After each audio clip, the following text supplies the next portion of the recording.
아마 뉴스를 보신 분들은 알고 계시겠지만 올여름은 슈퍼 엘니뇨가 발생해 폭염과 장마가 이어질 것으로 예상됩니다. 그런데 슈퍼 엘니뇨가 아니더라도 한국의 여름은 유독 습하고 덥습니다. 더운 것이야 그렇다 치더라도 습도가 높아 끈적거리니 찝찝함이 이루 말할 수 없죠.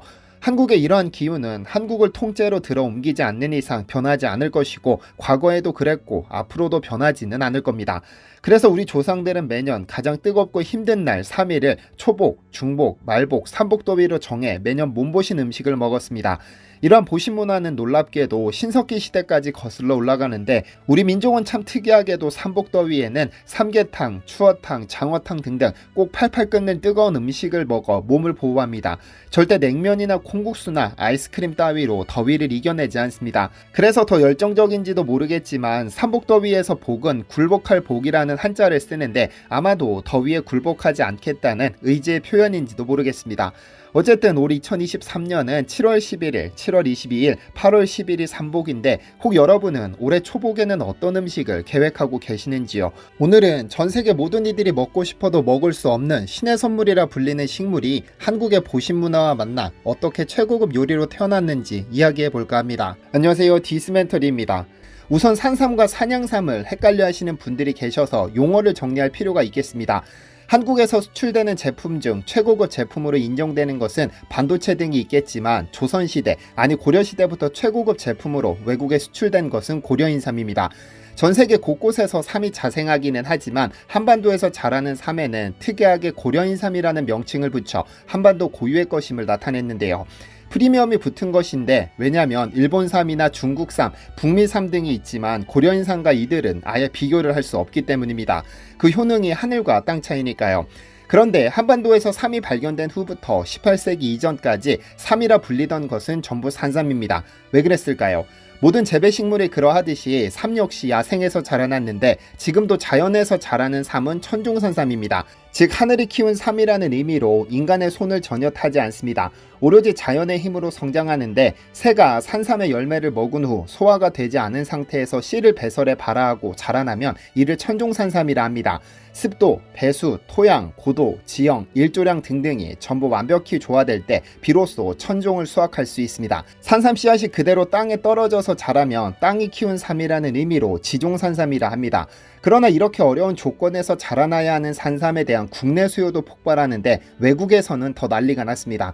17세기의 고려인삼은 태국 사신을 거쳐 프랑스 루이 14세기까지 진상됐죠. 그런데 고려인삼에 진짜 환장했던 국가는 일본입니다. 고려인삼을 먹고 다 죽어가는 사람도 살려냈다는 만병통치약으로 알려지면서 미신처럼 효능을 믿기 시작했는데 늘 공급이 부족했던 겁니다. 참고로 산삼의 학명은 파나스 진생 CA 메이어인데 이는 러시아 식물학자인 본 메이어가 843년에 최초로 명명했습니다. 파낙스라는 그리스어는 모든을 뜻하는 판과 약을 뜻하는 악소스이니 모든 것을 치료하는 약, 즉 만병통치약이라는 의미가 됩니다. 한편 일본 조정의 경우 그동안 만들던 은 함유량 20%짜리 싸구려 은화를 버리고 오로지 고려인삼 수입을 위해 인삼대왕 고은이라 불렸던 은 함유량 80%의 최고급 특수화폐를 제작하기도 했는데요. 이렇게 만든 최고급 은화 120개가 있어야 간신히 고려인삼 한 근을 구할 수 있었다고 하는데 알려진 바에 따르면 당시 대마도를 통해 이렇게 조선에 보내진 은의 양이 매년 5,300kg이었다고 합니다. 일본이 얼마나 고려인삼에 환장했는지 쉽게 이해가 되시나요? 그러나 어쨌든 수요는 폭발하는데 공급은 늘 부족하다 보니 우리 조상들이 생각을 달리합니다. 산삼은 찾기도 어렵고 수확도 어려우니 아예 산삼 씨앗을 밭에 가져와 심어보자 하고 말이죠. 그래서 산삼 씨앗을 밭에 심기 시작한 것이 가정에서 키웠다 하여 가삼입니다. 현재 우리가 인삼으로 알고 있는 것이 이 가삼입니다. 밭에서 키우는 바로 그 인삼입니다. 그런데 이렇게 생각해 볼 수 있습니다. 만약 천종이나 지종처럼 자연의 도움을 받을 수 없다면 인간이 산삼 씨앗을 채취해 깊은 산속에서 산삼과 동일하게 키워볼 수는 없을까? 파종만 인간이 하고 발화부터 성장까지 아예 자연에게 맡길 수는 없을까? 그래서 등장한 것이 산양삼입니다. 산에서 재배한 산삼이라 하여 산양삼이라 불리는 겁니다. 그러므로 산양삼은 모든 조건은 산삼과 동일하지만 파종에만 인간의 손길이 필요하고 그 외의 성장 과정에서는 산의 방치에 자연의 힘으로 크게 되는 겁니다. 전 세계에서 가장 많이 먹는 육류는 단연 닭고기입니다. 전 세계 육류 소비량의 약 38%를 차지하는데 1년에 소비되는 양이 약 1600만 톤이라고 하죠. 이를 마리로 계산하면 약 23억 마리가 소비된다고 하는데 우리나라에서도 닭고기 소비는 적지 않습니다. 치킨용으로, 계곡 옆에서 먹는 백숙이나 닭도리탕용으로, 그리고 삼복더위에 먹는 삼계탕으로 거의 대부분이 소비되는데 초복이 되면 가장 많은 사람이 먹는 가장 일반적인 음식이 아마 삼계탕일 겁니다. 최근 몇 년 사이 중국이 삼계탕을 중국 전통 음식이라고 우기는 어이없는 일이 벌어져 초복이면 삼계탕집이 문전성시를 이루고 있죠. 그런데 재미있는 점은 원래 인삼삼, 닭게를 썼던 이 음식의 본명은 게삼탕이었습니다. 주재료가 닭이고 부재료가 인삼이었죠. 왜 이름이 뒤바뀌는 계벽이 있었는고 하니 닭과 삼 중에서 삼이 더 귀하고 비싸다는 인식이 생겼기 때문입니다. 한국의 고려인삼이야 한반도에서만 자생하는 전세계 최고 명품 중의 명품이고 닭이야 전세계 어디에서든 쉽게 구할 수 있는 흔한 식재료다 보니 이런 일이 생긴 겁니다. 그리고 특이한 건 삼복더위에 뜨거운 삼계탕을 먹는 것도 한국인이 유일한 민족인데 그 귀하디 귀한 고려인삼을 닭과 함께 먹는 민족도 우리가 유일할 겁니다. 그 비싸고 귀한 만병통치약을 보통 약으로 먹지 음식으로 먹지는 않으니까요. 그런데 이렇게 닭을 끓이는 요리는 한국에만 존재하는 것은 아닌데 삼계탕은 한국 요리가 맞습니다. 농경민족이 인간의 노동력을 대체하는 소를 함부로 잡아먹을 수 없어 비교적 구하기 쉬운 닭을 끓여 먹기 시작한 겁니다. 그렇다면 인삼을 넣고 끓이는 삼계탕은 언제 처음 등장했을까요? 1917년입니다. 이화여자 전문학교 교수였던 방신영이 쓴 조선요리제법에는 닭을 잡아 내장을 빼고 발과 날개 끝과 대가리를 잘라버리고 뱃속에 찹쌀 3숟가락과 인삼가루 1숟가락을 넣고 쏟아지지 않게 잡아맨 후에 물을 10보시기쯤 붓고 끓이라고 쓰고 있는데 최초로 인삼가루를 넣은 닭요리가 등장한 것이죠. 그러나 이를 삼계탕이라 부르지 않고 닭국이라고 칭했습니다. 그러다 1942년판 조선요리제법에는 백숙이 등장합니다. 여름철 계곡 옆 식당에서 비싼 값 주고 먹어야 하는 그 백숙인데 이는 삼계탕과 다릅니다. 조리법은 비슷하지만 닭의 크기 때문에 그렇습니다. 백숙용 닭은 보통 10주 이상 키운 토종닭을 사용하는 반면 삼계탕은 그 절반에 해당하는 약 5주 정도 키운 어린 영계를 씁니다. 그러니까 1940년대 백숙은 돈 많은 부잣집 도련님이나 드실 수 있던 음식이고 일반 서민들은 삼계탕을 먹었을 겁니다. 일제강점기 조선 총독부는 계란을 생산할 목적으로 전국 농촌에 양계를 권했는데 이때 사용용 닭의 숫자가 폭발적으로 증가하기 시작했습니다. 1925년 한 해 전국에서 약 1000만 마리의 닭을 잡았다는 기록으로 볼 때 아마 이때부터 닭백숙, 닭볶음탕, 삼계탕이 등장했을 것으로 유추할 수 있습니다. 그러다 지금 현재와 같이 인삼을 넣은 게삼탕이 식당 메뉴에 등장한 것은 1950년대 중반입니다. 여기에는 음식점들의 고도의 영업 전략이 깔려 있었습니다. 고려시대 이후 한반도에서만 자생하는 산삼이나 산삼 씨앗을 밭에 뿌려 키운 인삼은 세계 최고 상품으로 인정받았습니다. 중국, 일본, 북미 등에도 삼이 있지만 유일하게 한반도에서 자란 인삼은 고려인삼이라는 프리미엄 라벨이 붙어 있었죠. 아래에서 설명드리기는 하겠지만 일본 막부는 이 고려인삼을 얻기 위해 새로운 은 화폐까지 제작해 한 해 5,300kg의 은을 조선에 갖다 바쳤습니다. 음식점의 입장에서도 어차피 닭과 삼이 들어가는 음식이라면 주재료인 닭을 앞에 두는 것보다 부재료인 고려인삼을 앞으로 끌어내면 좀 더 고급스러운 느낌으로 고객 유치가 수월했을 겁니다. 게다가 조선시대에는 조정이 직접 관리했던 인삼 재배를 1965년부터 민간이 자유롭게 재배할 수 있도록 풀어주면서 인삼 보급량도 높아졌죠. 그렇게 1960년대 후반부터 서울을 중심으로 닭국이나 닭백숙이라는 이름이 사라지고 삼이 주재료다 하여 삼계탕이라는 이름을 사용하기 시작한 겁니다. 그러니까 삼계탕은 고려인삼, 즉 한반도에서만 자생하거나 재배하는 고려인삼을 함께 끓이기 때문에 우리나라에만 존재하는 음식이 맞습니다. 혹시 다가오는 초복에 삼계탕을 드실 계획이신가요? 그렇다면 열흘 남은 이번 초복에는 좀 특별한 삼계탕을 드셔보시는 것은 어떠실까요? 지난 5월 저는 저와 오랫동안 좋은 제품을 소개해 주시는 대표님께 특별한 부탁을 드렸습니다. 당시 올 여름에는 슈퍼 엘니뇨 현상으로 역대 최고 폭염이 발생할 것이라는 뉴스가 연일 보도 중이었는데 올여름 초복에는 구독자분들께 좀 특별한 제품을 소개하고 싶었습니다. 삼계탕을 집에서 직접 끓여 드시는 분들도 계실 것 같아서 보통 삼계탕에 들어가는 인삼이 아니라 산양삼, 즉 산삼 씨앗을 뿌려 재배한 산양삼이 들어간 고급 삼계탕을 드셔보셨으면 해서요. 그래서 대표님께 부탁드렸던 것은 첫째, 무조건 국산이어야 하고, 둘째, 농약과 비료를 사용하지 않은 유기농으로 재배해야 하고, 셋째, 신뢰할 수 있는 업체여야 하며, 넷째, 저렴해야 한다는 조건을 달고 제품을 알아봐 달라고 부탁드렸습니다. 그래서 오늘 위 4가지 조건을 모두 만족시킨 산양삼 행사를 진행하게 됐습니다. 위 대표님께 업체를 알아봐 달라고 요청한 후 약 한 달 뒤 소개받은 곳은 정다운삼이라는 브랜드를 운영하는 용인 산삼농원입니다. 우선 제가 요청드렸던 첫째 조건은 국산이어야 한다는 점이었습니다. 일본산이나 중국산도 관계없다 하는 분들도 계시지만 저는 한국인의 몸에는 한국 산천에서 자란 것이 최고라 믿기 때문에 이렇게 요청드렸습니다. 이름에서 알 수 있듯 용인에서 재배되는 100% 국산인데 수도권 최대 규모인 23만 평에서 재배하고 있습니다. 산삼 종자부터 유통까지 직접 담당하고 있기 때문에 아무래도 중국산 인삼 씨앗을 몰래 심는다거나 하는 기만 행위는 없을 것 같았습니다. 또한 특히 중요한 것은 7년근이라는 점입니다. 보통 인삼은 6년근이 가장 비싼 것으로 알려졌는데, 왜냐면 밭에서 자라나는 인삼은 6년이 지나면서부터는 목질화가 진행되기 때문에 오히려 6년 이상 키우는 인삼은 쓸모가 없어집니다.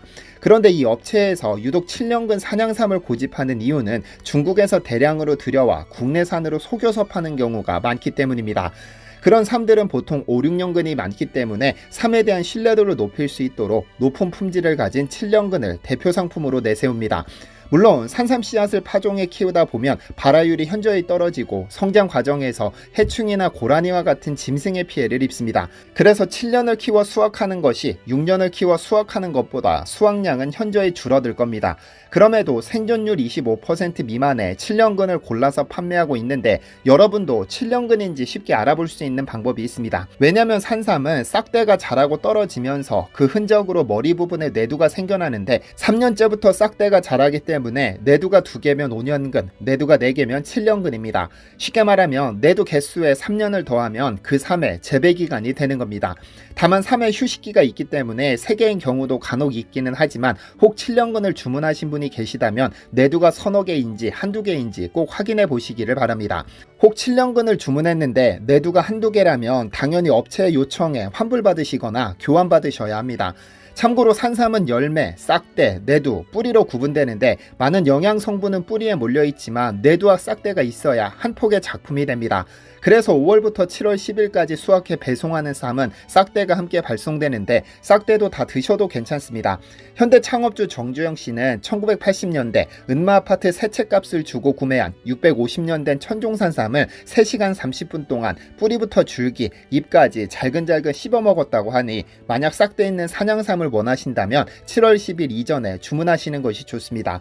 이번 행사에서도 싹대 있는 산양삼이 배송되는데 수량이 극히 적은 관계로 필요하신 분들은 서두르시면 좋겠습니다. 제가 두 번째 조건으로 제시했던 것은 유기농입니다. 유기농은 농약과 화학비료를 전혀 사용하지 않고 자연의 힘으로 키우는 것입니다.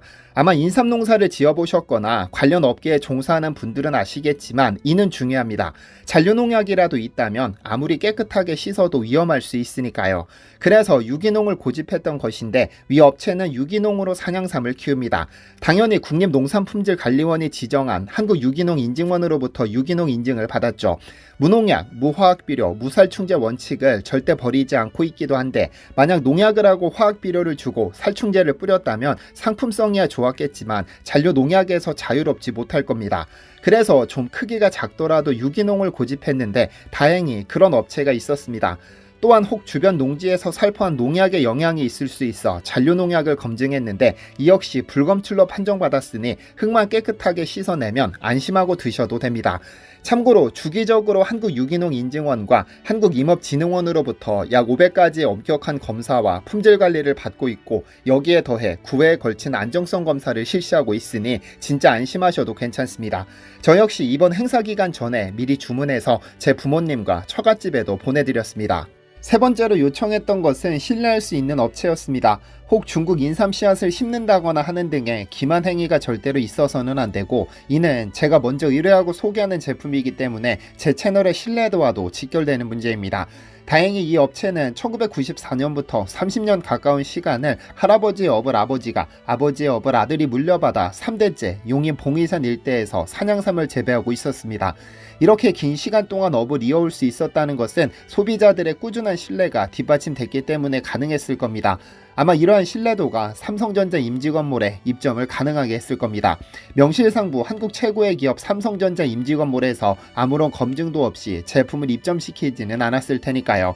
마지막으로 요청드렸던 것은 제가 특별히 구독자분들에게 소개하는 만큼 저렴한 가격을 요청했었습니다.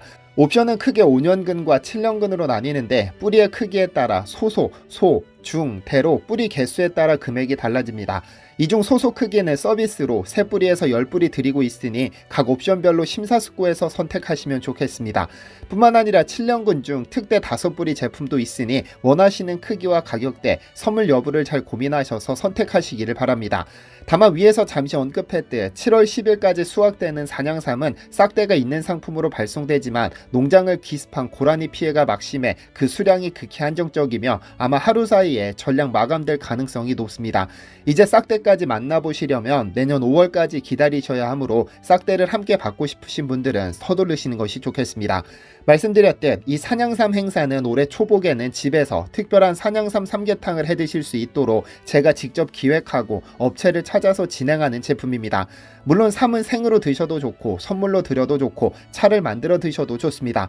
그리고 이번 행사에서는 업체 측에서 영상에 구매 댓글을 남겨주신 분들 중 추첨을 통해 총 3분께 20뿌리를 무료로 증정해드리겠다고 약속받았으니 구매하신 분들은 댓글을 꼭 달아주시면 좋겠습니다. 시청해주셔서 감사합니다. 디시멘터리에서는 여러분의 제보를 기다립니다. 제 채널에서 다뤘으면 좋겠는 뉴스 또는 널리 알려졌으면 하는 영상은 디시멘터리 네이버.com으로 보내주시면 소중히 제작하겠습니다. 시청해주셔서 감사합니다.